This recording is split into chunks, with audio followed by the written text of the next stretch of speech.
एक तरुण मुलगा मल्टीनॅशनल कंपनीमध्ये कामाला असतो. आपल्या वाढत्या जबाबदाऱ्यांमुळे आणि कामाच्या व्याप्ततेमुळे तो आपल्या आई वडिलांना फारसा वेळ देऊ शकत नाही. त्याचे आई वडील म्हातारे असतात.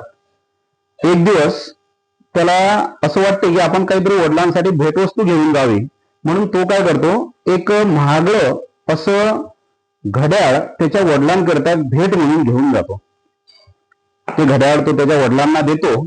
त्याचे वडील घड्याळ बघतात, छानस त्याला निरखून बघतात, हातामध्ये बांधतात आणि त्यांचा चेहरा खुलतो.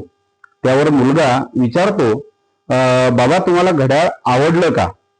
वडील त्याच्याकडे बघतात आणि त्याला म्हणतात, घड्याळ खूप छान आहे, घड्याळ मला खूप आवडलं, पण याबरोबरच तू जर मला तुझा थोडा वेळ दिला तर मला अजूनही आनंद होईल.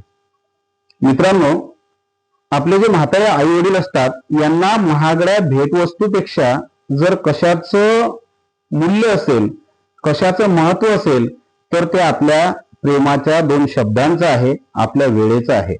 म्हणून वेळात वेळ काढून आपल्या आई वडिलांना वेळ देत जा आणि त्यांना हा आनंद जो आहे, हा आनंद त्यांना उपभोगू द्या.